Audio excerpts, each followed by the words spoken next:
नमस्कार मित्रांनो, माझं नाव रोहन आहे आणि माझं वय 23 वर्षे आहे. मी तुम्हाला जे सांगणार आहे ते माझ्या कॉलेजच्या शेवटच्या वर्षात घडलं. अशी वेळ जेव्हा भावना आधीच अस्थिर होत्या, सीमारेषा अस्पष्ट होत्या आणि एक बेफिकीर क्षण सर्व काही विस्कटण्यासाठी पुरेसा होता. त्यावेळी मी पुण्यात माझ्या रूममेट अमितसोबत भाड्याच्या फ्लॅटमध्ये राहत होतो, जो 94 वर्षांचा होता. आम्ही ज्युनियर कॉलेजपासून मित्र होतो. व्यावहारिक, शिस्तबद्ध, नेहमी शांत.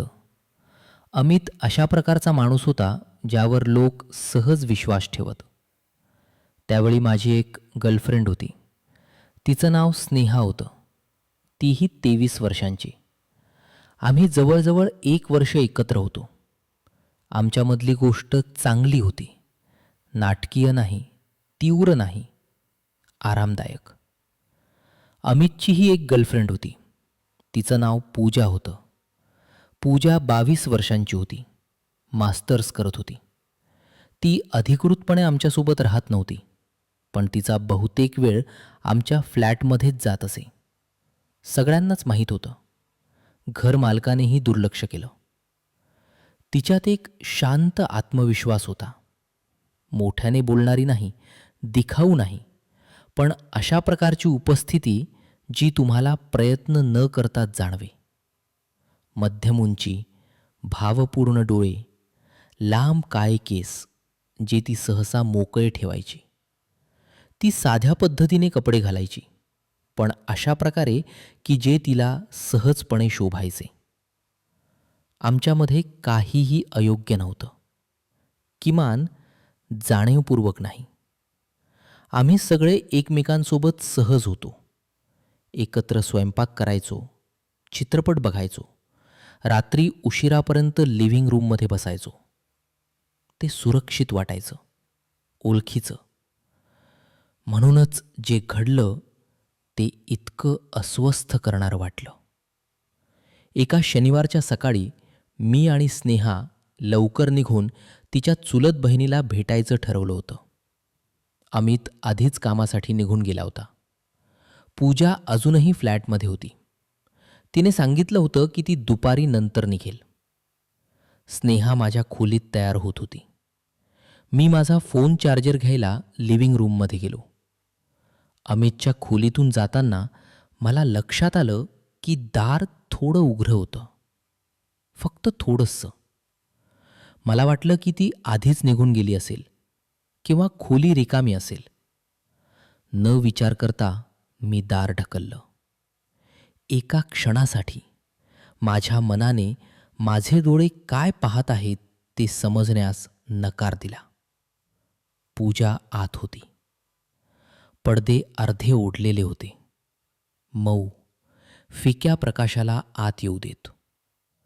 ती पलंगाजवळ उभी होती. तिची पाठ अर्धी वळलेली, हळूहळू हालत.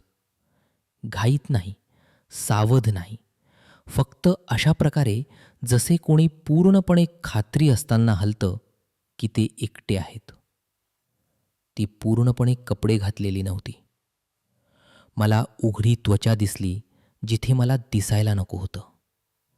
तिच्या खांद्याची रेषा, तिच्या पाठीचा वळण. तिचे केस पुढे पडले होते, थोडे अस्ताव्यस्त, जणू काय तिने आत्ताच त्यांना मोकळे केलं होतं. अमितचा एक शर्ट तिच्या मागे पलंगावर चुरगळलेला पडला होता.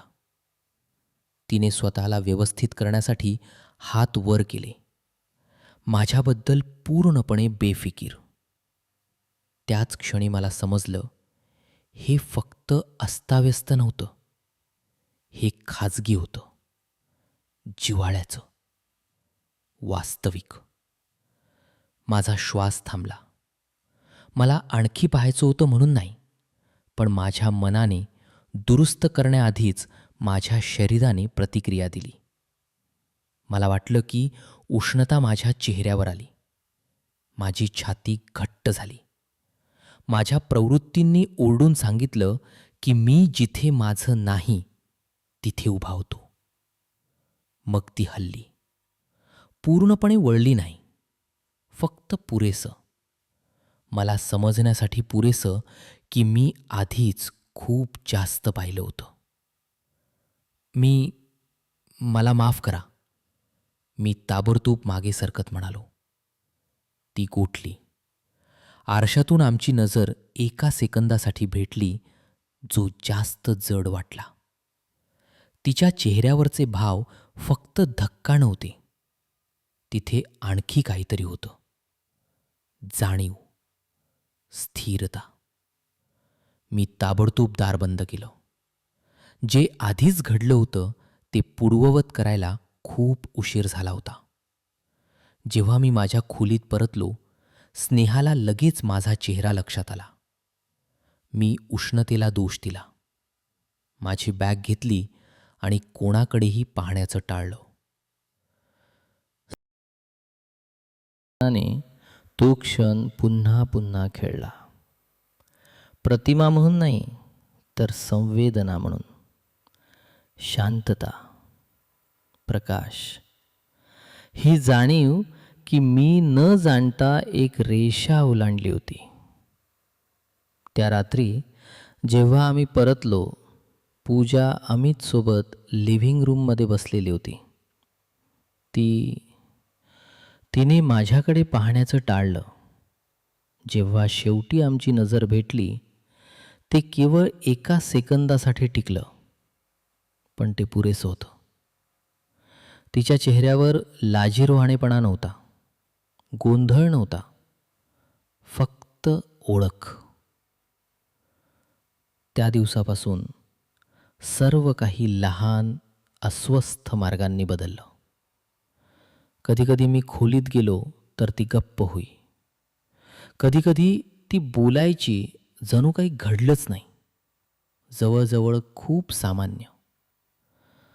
फ्लॅट घट्ट वाटायला लागलं. जणू भिंतींनी तो क्षण शोषला होता आणि तो धरून ठेवला होता. मी त्याबद्दल विचार केल्याबद्दल स्वतःचा द्वेष करत होतो.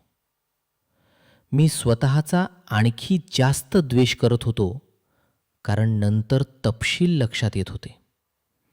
ती माझ्यापासून कशी चालली, ती दरवाजाजवळ कशी थांबली.